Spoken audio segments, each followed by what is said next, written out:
kids! How are you feeling today? I hope that you are doing good. Welcome to another learning opportunity. I am your teacher, Miss Menchi Domiano, or you can call me as Teacher Mench. And for today, I will be discussing with you another topic in technology and livelihood education, major in home economics, and this is all about the different methods or ways in food preservation. Are you guys ready? Alright, let's get started.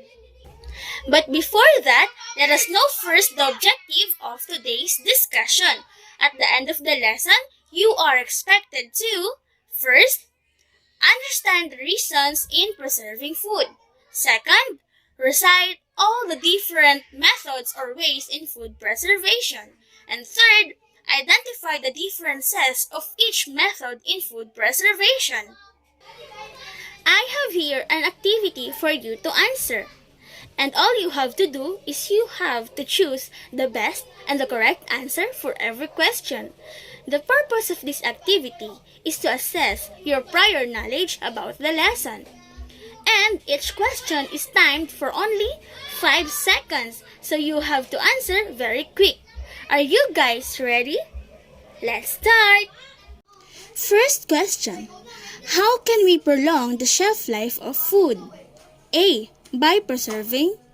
B. By washing. C. By storing. Or D. By soaking. Again, how can we prolong the shelf life of food? A. By preserving. B. By washing. C. By storing. Or D. By soaking. Your time starts now.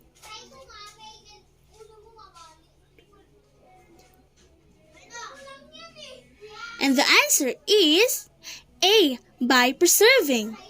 Second question.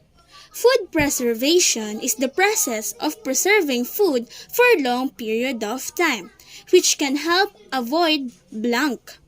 A. Preservation. B. Availability of food. C. Food shortage. Or D. Less production.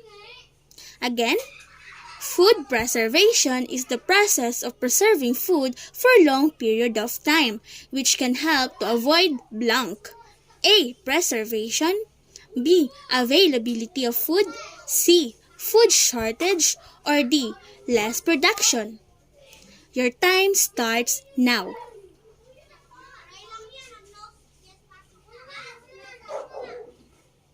And the answer is C. Food shortage. 3.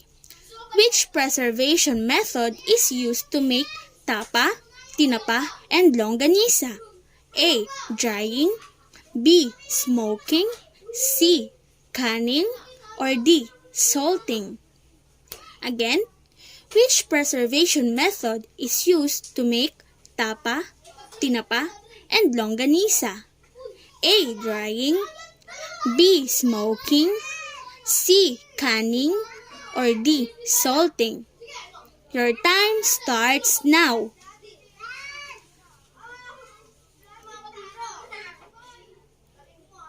And the answer is letter B. Smoking. Number 4. In drying method, what element in food is removed? A. The nutrients of food. B. The color and odor of the food. C. The moisture content of the food. D. The taste and juiciness of the food. Again, the fourth question. In drying method, what element in food is removed? A. The nutrients of the food. B. The color and the odor of the food. C. The moisture content of the food. Or D. The taste and juiciness of the food. Your time starts now. And the answer is letter C. The moisture content of the food. And the last question. Brian and Meryl went to the market to buy fish, beef, chicken, and pork. What is the best method they should do to preserve the food they bought? A. Sweetening. B. Freezing. C. Sterilizing. Or D. Pickling. Again, the last question. Bryle and Meryl went to the market to buy fish, beef, chicken, and pork. What is the best method they should do to preserve the food they bought? A. Sweetening, B. Freezing, C. Sterilizing, or D. Pickling. Your time starts now.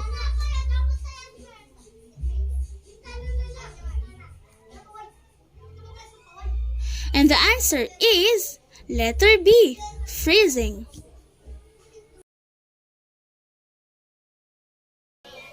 Did everyone get the correct answer? If not, you don't have to worry because there are more activities that I'm going to give you in order for you to gain more and deeper understanding about the lesson. Is that clear, my dear students? Alright.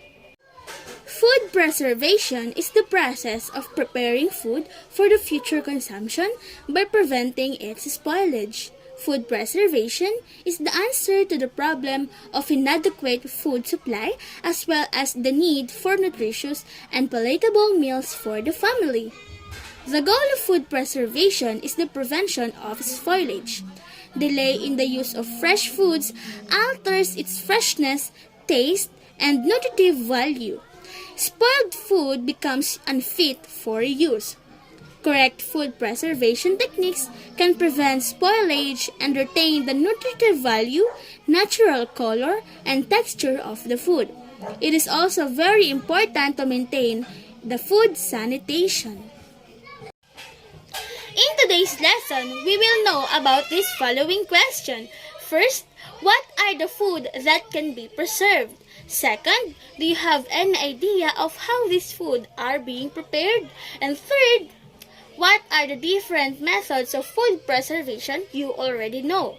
So kids, you have to listen very carefully in order for you to answer these following questions once you were being asked by your teacher or even your classmate. Is that clear? Alright. For our next activity, we are going to play the word hunt. Are you guys familiar with this game? Good! In word hunt, you just have to loop all the words that you can see which is related with our topic in today's lesson. And you just have only 1 minute to loop all the 7 words that you can see, and you have to tell me what are those words. Is that clear? Alright.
The words that we have found in word hunt are smoking,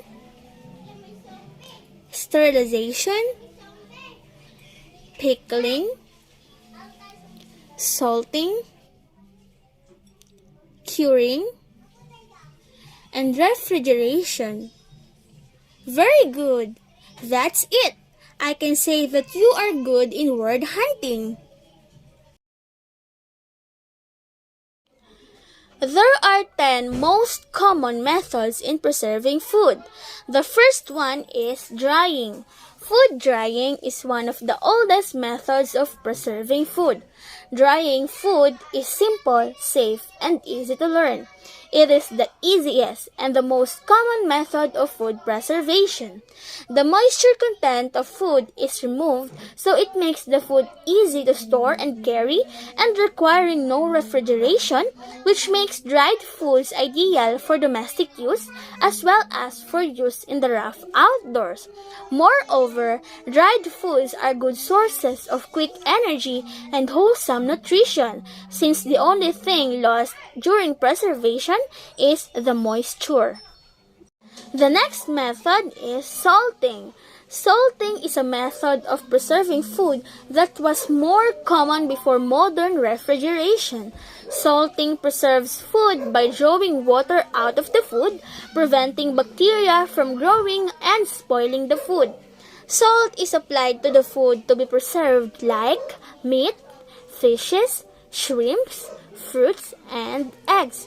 Products made from salting are bagoong, burong mangga, mustard, salted egg, and fish sauce. The third method is freezing. Freezing delays spoilage and keeps food safe by preventing microorganisms from growing by slowing down the enzyme activity that causes food to spoil. It is a quick and convenient way to preserve food such as meat, poultry, and fish, which are stored under 0 degrees Celsius or 32 degrees Fahrenheit until they are to be consumed. The fourth method is refrigeration. Refrigeration is one of the most popular forms of food preservation in use today. It keeps at low temperature to prolong their freshness like eggs, milk, fruits, vegetables, and dairy products. The fifth method is smoking. Smoking is the process of flavoring, browning, and cooking or preserving food by exposing it to smoke from burning or smoldering material, most often wood. Foods such as cured meat and fish are exposed to smoke and preserved, examples of which are tinapa, tapa, and longanisa. The sixth method is curing. Through the use of combination of salt, sugar, and either nitrate or nitrite, fish and meat can be successfully preserved and even add flavoring to them. Curing is a method done by soaking or injecting meat with preservatives like sugar, salt, vinegar, and saltwater solution. Examples are longanisa and tocino. The seventh method is pickling. Pickling is the process of preparing food by soaking and storing it in a brine containing salt, acid, usually vinegar, or both, a process which can preserve otherwise perishable foods for months. The resulting food is called a pickle. It can be used with most foods including fruits, vegetables, meats, seafood, and eggs. The eighth method is canning. Canning is an important and safe method for preserving food if practiced properly. It involves placing foods in jars or similar containers and heating them to a temperature that destroys microorganisms that causes food to spoil. During this heating process, air is driven out of the jar, and as it cools, a vacuum seal is formed. This vacuum seal prevents air from getting back into the product, that bringing with it contaminating microorganisms. Sardines, tomato sauce, pineapple juice are examples of processed foods sealed in airtight cans. The ninth method of food preservation is sweetening or sugar preservation. Sweetening or sugar preservation is a food preservation method similar to pickling. Sugaring is the process of desiccating a food by first dehydrating it, then packing it with pure sugar. This sugar can be crystalline in the form of table or raw sugar, or it can be a high sugar density liquid such as honey, syrup, or molasses. And finally, the last method, Sterilization. It is the process that involves using heat to kill microorganisms and bacteria. The food item must be handled properly to have shelf life of up to several years. Let us now proceed to the next activity. In this activity, all you have to do is to match the meaning in column A with its corresponding method or process in column B. First question. It is a method in which processed food is put and closed in an airtight cans. What do you think is the answer? That's right. B. Canning. Second question. It is a method done by drenching or injecting meat with preservatives like vinegar, sugar, salt solutions. What do you think is the correct answer? Good! Letter F. Curing. Third question. It is a method in which food items such as fish or cured meat is exposed to smoke not only to preserve them but also to add color and flavor. What do you think is the best answer?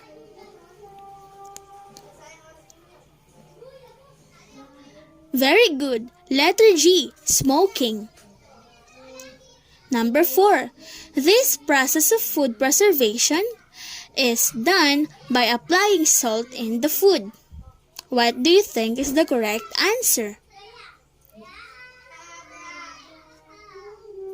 Letter C. Very good. Salting. Number 5.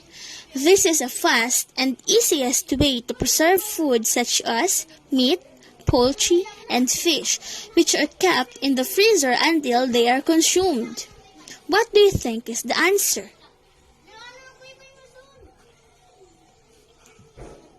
Letter D. Freezing. Number 6. The food preservation method where food is stored at low temperature to extend their freshness.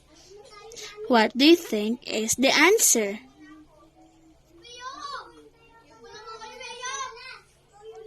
Letter E. Refrigeration. Number 7. This method is used by adding solution of vinegar, salt, and sugar to vegetables.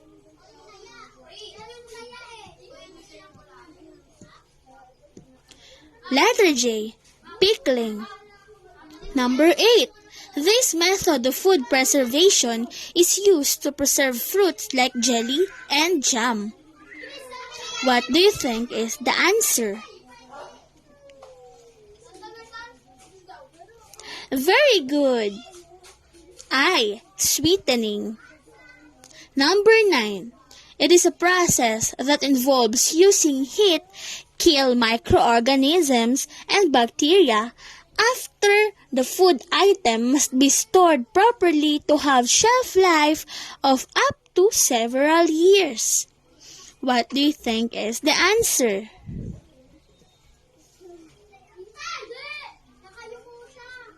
Very good. Letter H. Sterilizing. And the last number? Number 10. The easiest and the most common method. The moisture content of the food is removed. What do you think is the answer?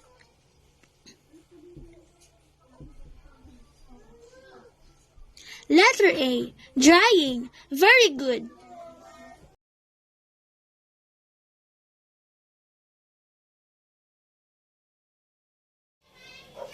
We will now proceed with another activity.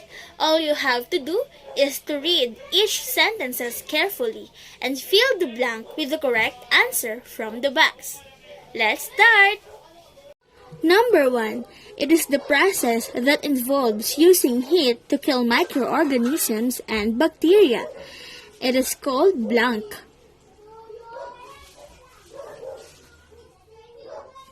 Very good. Sterilization. Number 2. It is one of the most popular forms of food preservation in use today. It keeps at low temperature to prolong their freshness like eggs, milk, fruits, vegetables, and dairy products. is called blank.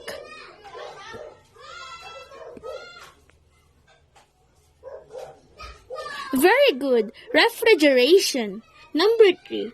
It is a quick and convenient way to preserve food such as meat, poultry, fish, which are stored under 0 degrees Celsius or 3 degrees Fahrenheit until they are to be consumed is blank.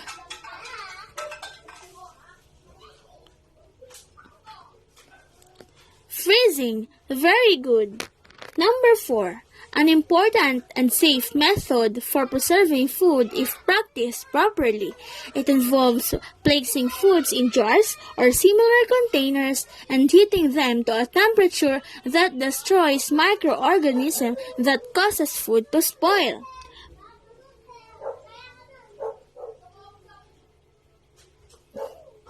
Canning. Very good. Number 5. It is the process of flavoring, browning, cooking, or preserving food by exposing it to smoke from burning or smoldering material, most often wood.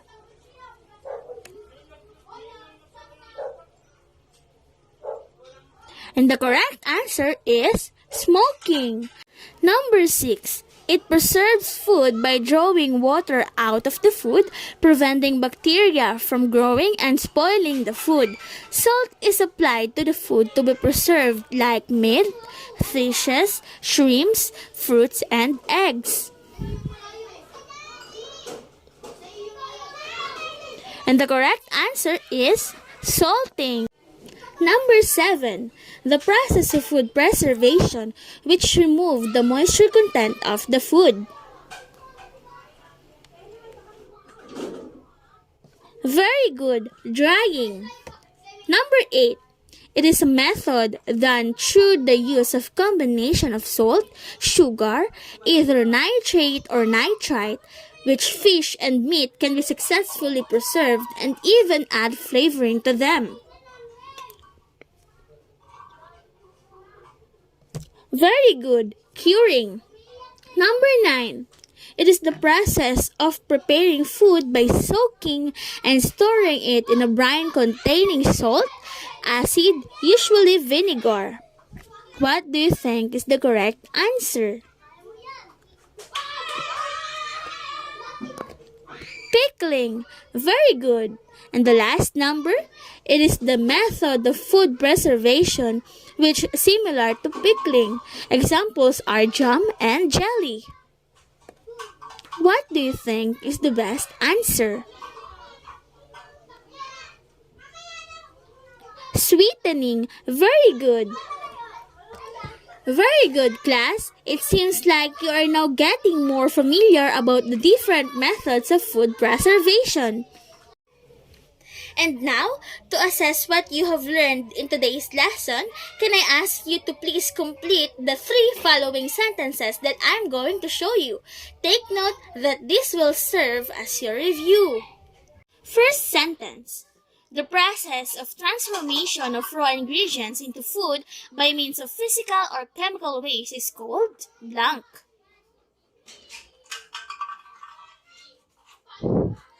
Very good. Food preservation. Number 2. The process of treating and handling food in such a way as to stop or greatly slow down spoilage to prevent foodborne illness and extend its shelf life is called blank. Very good. Food preservation again. Number 3. The different ways of food preservations are blank.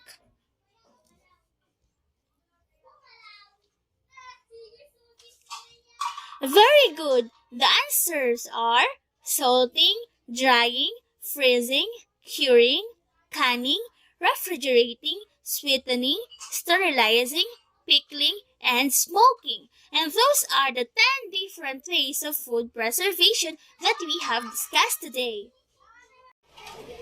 Are you still there, kids? Because we will now proceed with another activity for today's lesson. Let's see if you already mastered all the different ways or methods in food preservation. In this activity, I'm going to show you pictures of different kinds of food and you're going to tell me if what method can be applied on each kind. And for the hint, each picture can be answered by one or more method in food preservation. Get it? Game! The first picture is egg. What do you think is the food preservation process can be applied on egg? Salting. Very good. Number 2, papaya. Which method can be applied on papaya? Very good. It could be pickling or refrigeration. Number 3, pineapple. What do you think is the method can be applied on pineapple? Very good. Sweetening, refrigeration, or even canning. Number 4, fish. What do you think is the method can be applied on fish? Very good. It's either salting or smoking. Number 5. What do you think is the method can be applied on santol?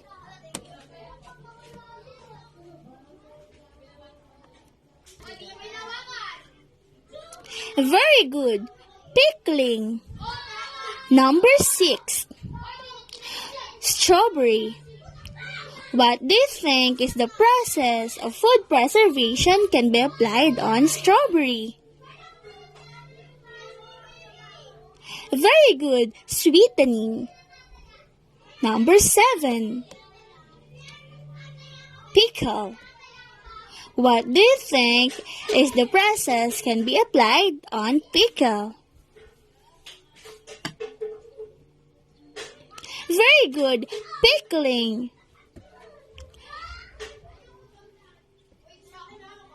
Number 8. Bangus. What do you think is the process or method can be applied on bangus? Very good. It's either salting or smoking. Number 9. Meat. What do you think is the process or method can be applied on meat? Very good. It's either freezing or salting. Number 10. Peaches. What do you think is the method or process can be applied on peaches? Very good. Canning. Awesome! Aside from being familiar with the different methods of food preservation, you can also now identify the foods with its own way of being preserved. For our assessment part, kindly read each item carefully and choose the letter of the correct answer. Let's start! For the first question, which product are example of salting? A. Bagoong, salted eggs and tinapa. B. Burong mangga, fish sauce and ham. C. Bagoong, salted eggs and longganisa. Or letter D. Bagoong, burong mangga and salted egg. Very good. Letter D. Bagoong, burong mangga and salted egg are example of salting. Number 2. What method of food preservation can be used for kamyas? A. Pickling. B. Salting. C. Sweetening. Or letter D. Curing.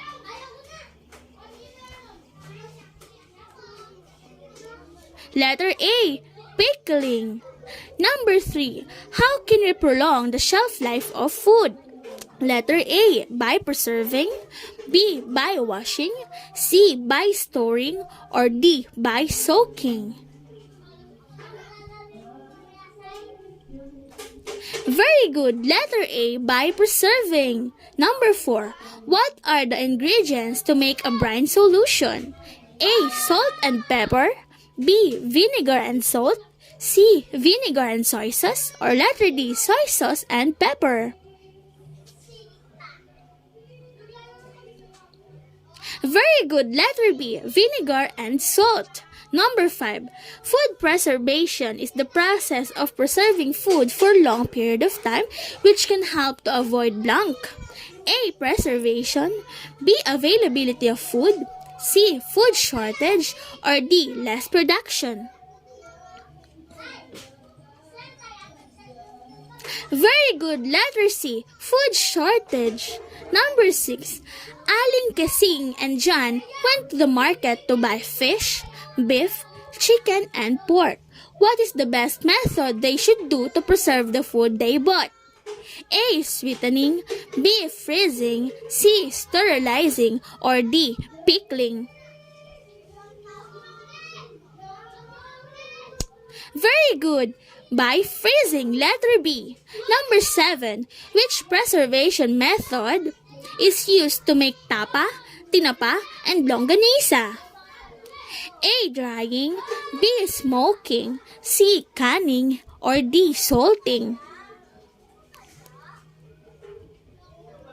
Letter B. Smoking. Number 8. What is the importance of vacuum sealing in preserving food? A. It prevents air from getting back into the product, bringing with it contaminating microorganisms. B. It helps prolong the freshness of the product. C. It contaminates the container or the jar. Letter D. Prevents food from getting spoiled. Letter A. It prevents air from getting back into the product, bringing with it contaminating microorganisms. Number 9. In drying method, what element in food is removed? A. The nutrients of the food. B. The color and the odor of the food. C. The moisture content of the food. Or D. The taste and the juiciness of the food.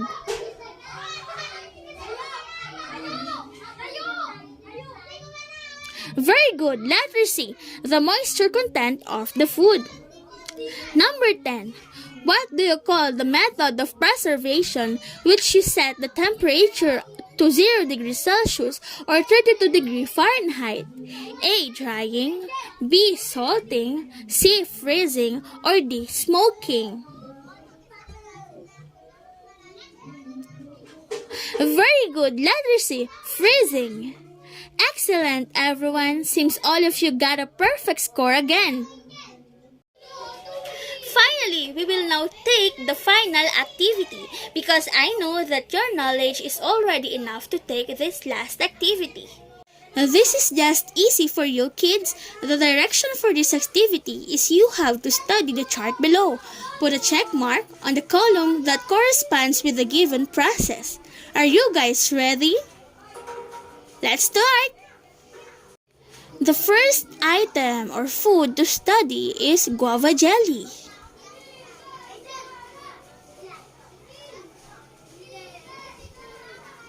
Very good. Put the check mark on the sweetening column. Number 2, dried dilis. Very good. Put the check mark on the drying column. Number 3, salted egg. Very good. Put the check mark on the salting column. Number 4, tinapa. Very good. Put the check mark on the smoking column. And for the last number, pork. Very good. Put the check mark on the freezing column. It's clear as crystal that you have mastered our lesson today. This is the end of our discussion, and I hope that you have learned something today. Again, I am Teacher Menchi, and I am your teacher in TLE, major in Home Economics. Thank you for listening, kids. See you in our next lesson. Goodbye!